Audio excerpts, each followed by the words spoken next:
정말 화창한 5월의 오후네요. 너무 화창한 날입니다. 저는 이 화창한 날 집에서 조용히 혼자만의 삼삼한 시간을 보내고 있습니다. 이 가족들이 없는 혼자만의 이런 공간에서의 오후가 굉장히 소중한 것 같아요. 물론 가족들이 있을 때도 그것만의 좋은 점이 있지만 없을 때 오로지 나만의 시간. 이제 좀 중년이 되고 가족들이나 이렇게 자녀들도 좀 크고 나니까 이런 여유가 생기네요. 그래서 또 이런 시간도 마련하고 감사해야겠죠? 근데 정말 날씨가 좋아요. 이 5월은 정말 선택받은 계절인 것 같습니다. 정말 정말 좋은 계절이고 뭐라고 해야 될까요?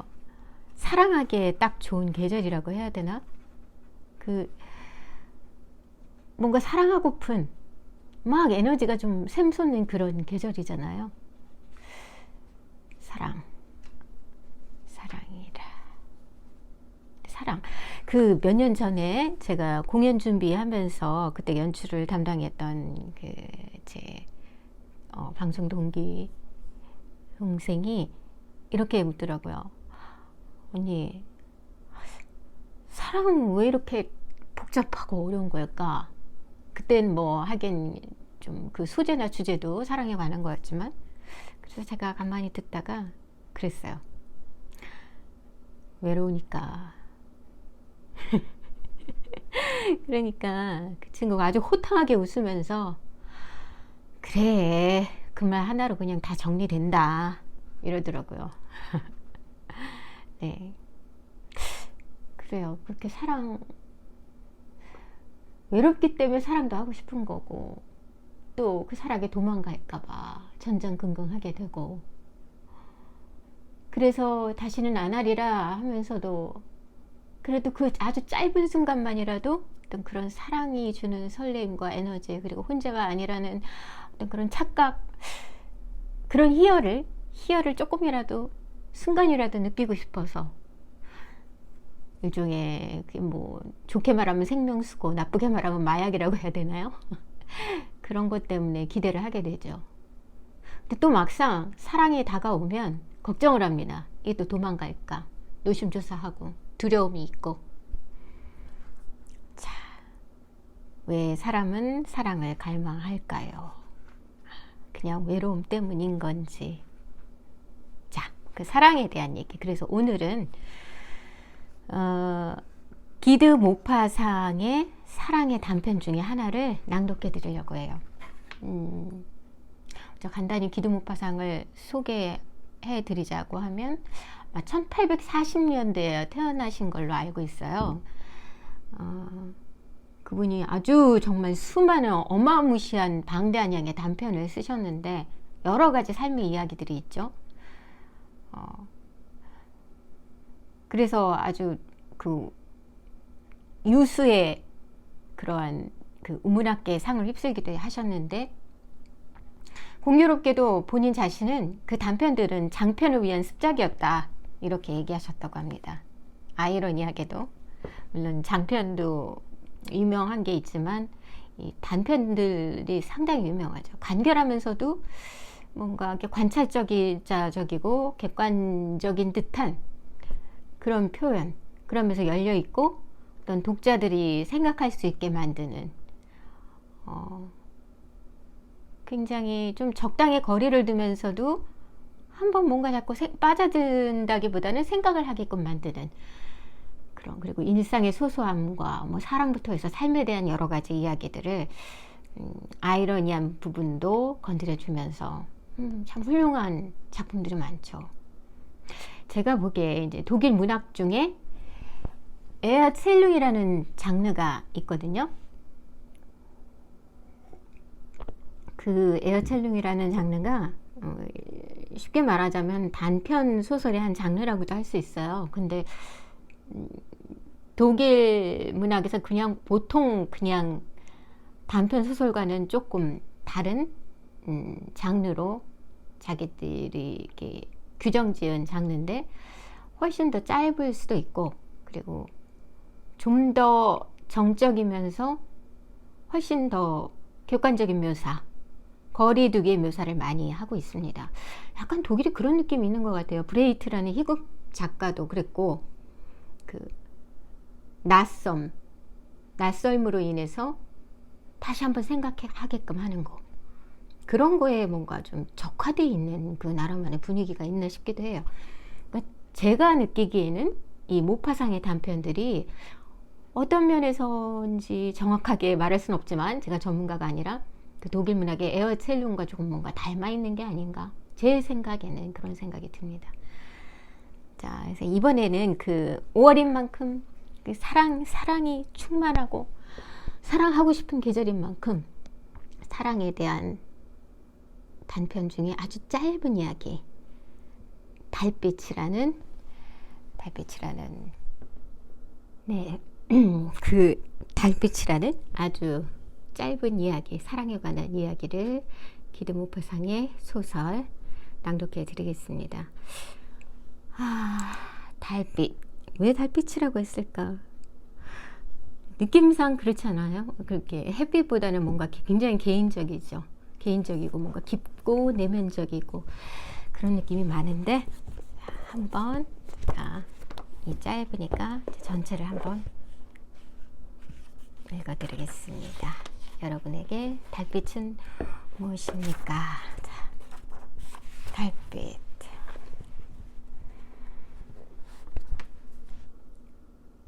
줄리 루베르 부인은 방금 스위스 여행에서 돌아온 언니 앙느에트 르토르 부인을 기다리고 있었다. 르토르 가족이 여행을 떠난 지는 5주 가까이 되었다. 앙네트 부인은 급한 볼일이 생겨 칼바도스의 소유주로 돌아가게 된 남편을 혼자 떠나보내고 며칠간 파리의 동생 집에서 지내기로 한 것이다. 해가 지고 있었다. 루베르 부인은 거실에 앉아 침침한 황혼빛에 책을 읽고 있었다. 하지만 마음이 딴 데가 있었기에 무슨 소리가 들릴 때마다 눈길을 들어올리곤 했다.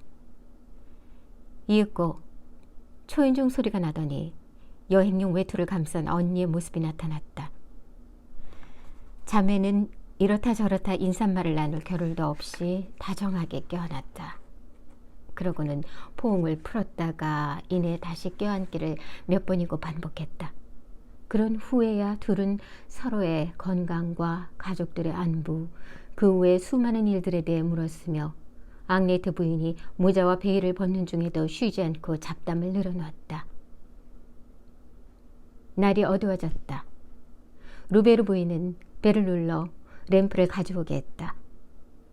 램프를 가져오자마자 그녀는 언니 얼굴을 찬찬히 살펴보며 다시 한번 포옹할 태세를 갖췄다. 그런데 그녀는 갑자기 놀란 듯 엉거주춤한 자세를 취했다. 언니에게서 전에 보지 못하던 것을 발견한 것이다. 르토르 부인의 관자놀이에 흰 머리카락 2타래가 늘어져 있었다. 그 외에 다른 부분은 짙은 검은색의 윤기가 흐르고 있었다.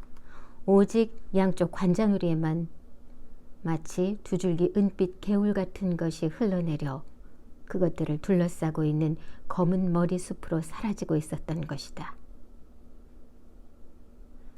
하지만 그녀의 나이는 겨우 24이었으며 스위스로 떠난 이후로 갑자기 생긴 변화였다.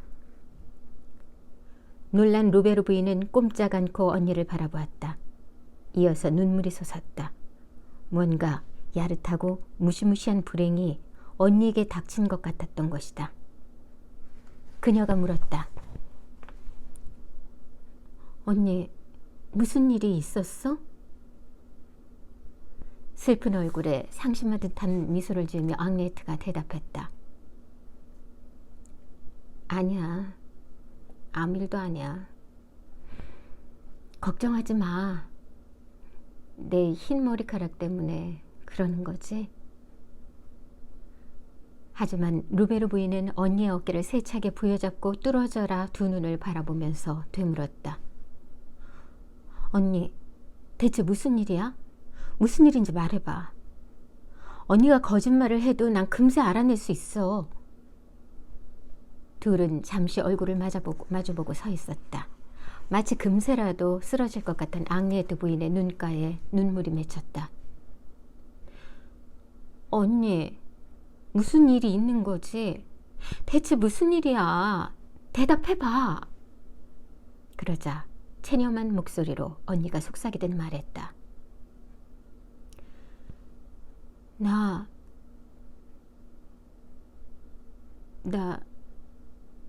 애인이 생겼어.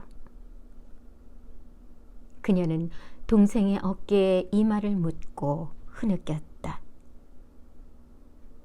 얼마 후 그녀가 어느 정도 진정이 되고 출렁이던 가슴이 다시 잔잔해지자 그녀는 이야기를 시작했다.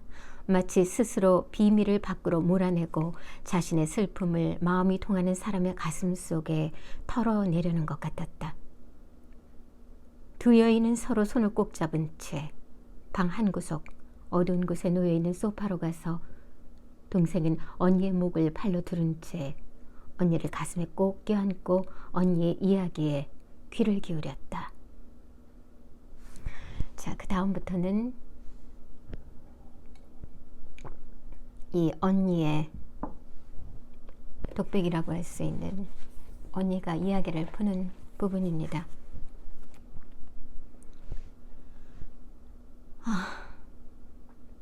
내가 변명의 여지가 없다는 거 나도 잘 알아. 나도 내 자신을 이해할 수가 없어. 그날 이래로 마치 미쳐버린 것 같아. 얘야, 조심해. 너도 조심해야 해. 우리 여자는 얼마나 약하고 쉽게 꺾이고 얼마나 쉽게 무너지는 존재인지. 정말 아무것도 아닌 일로 갑자기 우수가 밀려와서 그에 사로잡히는 그런 순간 두 팔을 벌려서 우리 곁에 모든 걸 막 사랑하고 보듬고 싶어지는 순간이 찾아오는 거야. 넌 내 남편이 어떤 사람인지 또 내가 그 사람을 얼마나 좋아하는지 알고 있지? 하지만 그인 너무 점잖고 이성적인 사람이어서 여자의 마음속에서 일어나는 섬세한 떨림 같은 건 이해하지 못해. 그 사람은 언제나 똑같아. 늘 선량하고 늘 미소 짓고 늘 친절하고 언제나 완벽해.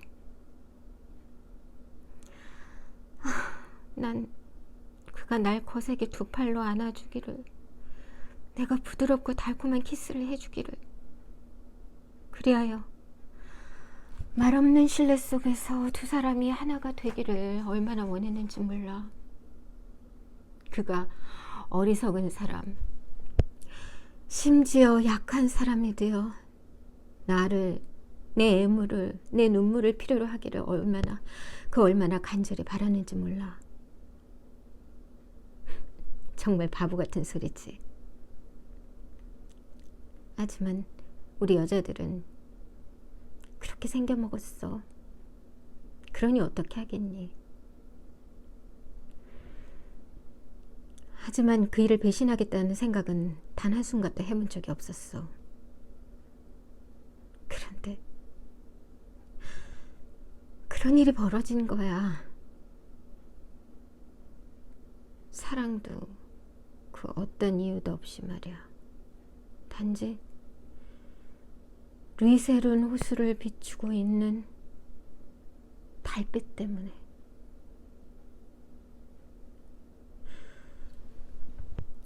한 달 동안 함께 여행하면서 남편은 늘 그렇듯 그 덤덤한 무관심으로 나의 열광을 마비시켜버리고 나의 시적인 열정에 불꽃을 꺼버리곤 했어. 어느 날 아침 동틀 무렵 우리들은 사두마차를 타고 산비탈을 내려오고 있었어. 투명한 새벽 안개 사이로 계곡, 숲, 냇물들과 마을들이 보였어. 나는 너무 가슴이 벅차서 그의 손을 잡고 말았어. 여보, 정말 너무 아름다워요. 여보, 안아주세요. 어서 안아주세요. 하지만 그이는 친절해 보이면서도 냉정하니 그지없는 미소를 띠면서 말했지. 경치가 당신 마음에 든다고 해서 우리가 포옹해야 할 이유는 못 드는 것 같은데. 그이의 말에 심장까지 얼어붙는 것 같았어. 사람들이 진정으로 서로 사랑하고 있다면 아름다운 광경 앞에선 더욱더 사랑하게 되어야 하는 것만 같았거든. 실제로 나는 시적인 감정으로 넘쳐 흐르기 일보 직전이었는데 그이가 그걸 막아버린 거야. 마치 증기가 가득 찬 채 완전히 밀폐된 냄비 같았어.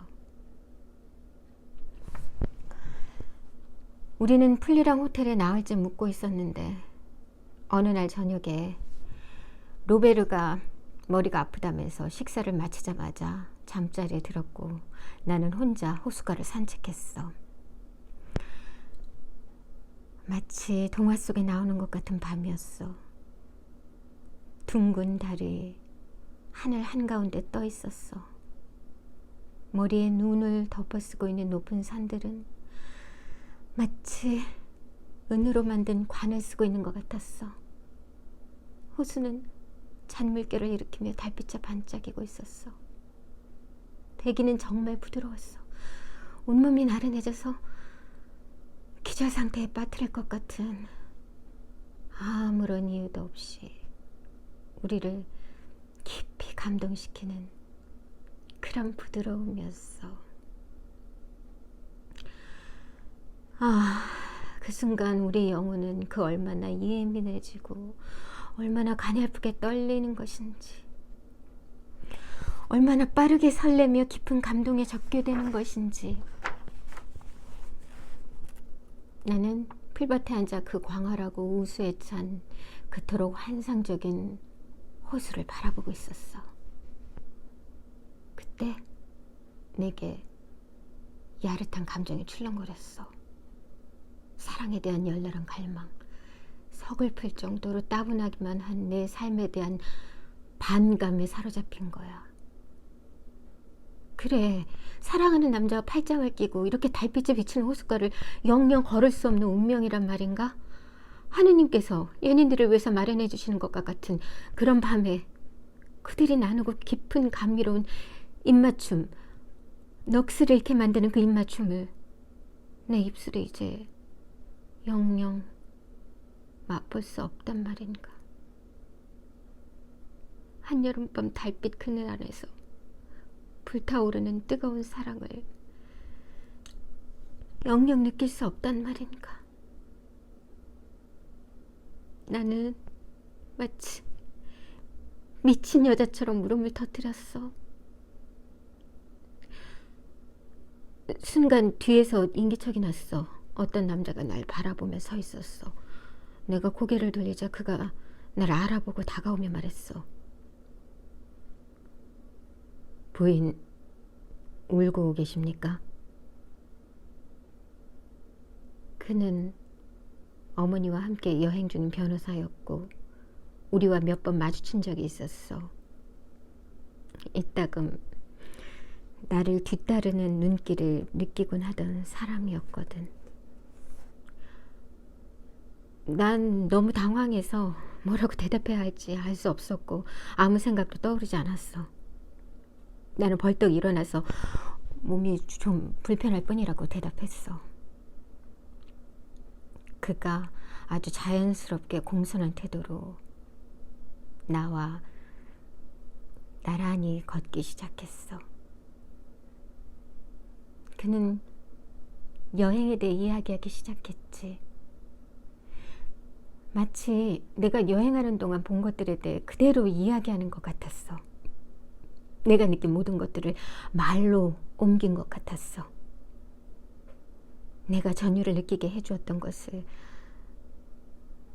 그는 완벽하게 나보다도 더 깊이 이해하고 있었어. 그가 갑자기 알프레드 드 미쉬의 시를 읊는 거야.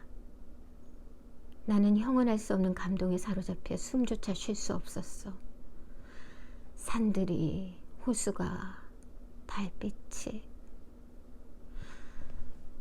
이루 말할 수 없이 달콤한 것들을 내게 노래해주고 있는 것 같았거든. 그리고 그 일이 벌어진 거야. 어떻게, 무슨 연유로 그렇게 된 건지 나도 모르겠어. 마치 그 무엇인가 홀렸던 것 같아.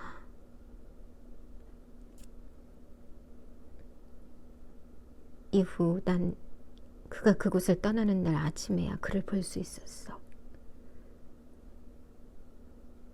그가 내게 명함을 줬어.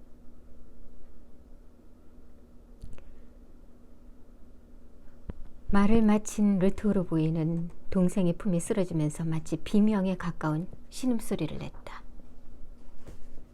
그러자 루베르 부인이 아주 침착하고 조용한 표정으로 다정하게 말했다. 있잖아 언니, 우리 여자들이 사랑하는 건 대개의 경우 남자가 아니라 사랑 그 자체야.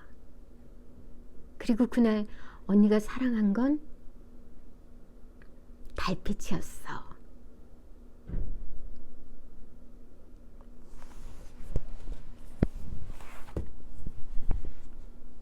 그날 사랑한 건 달빛이었다.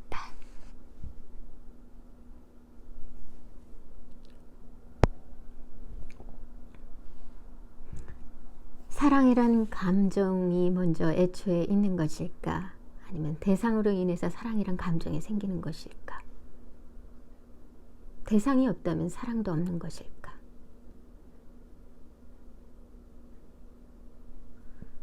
대상은 그 어떤 것도 될 수 있다. 어쩌면 사랑이라는 건 무언가와의 합일, 일체감을 느끼기 위한 어떤 정서적 활동일지도 모르겠어요. 그 사랑이 어떤 대상이건 신이 됐건 자연이 됐건 우리가 가장 친근감을 느끼게 하는 사람이 됐건, 그리고 그 사람 중에 본능적으로 끌리게 되는 아주 격정적인 남녀간의 사랑은 말할 것도 없고요.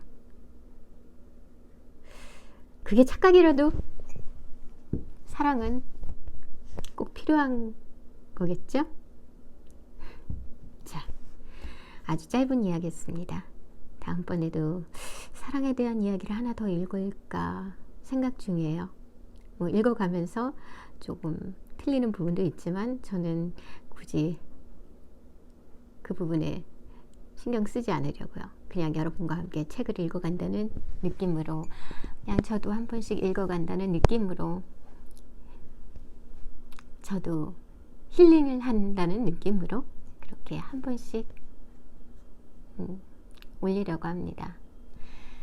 남은 오후 따뜻하게 보내시고요. 다음에 제가 밤에 또 올릴지, 이런 낮에 올릴지, 어느 곳에서 문득 갑자기 올릴지 저도 잘 모르겠네요.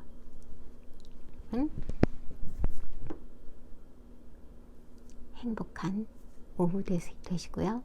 다음에 또 만나뵐게요. 진이었습니다. 아, 참. 혹시라도 마음에 드시면 구독과 좋아요 꼭 부탁드립니다.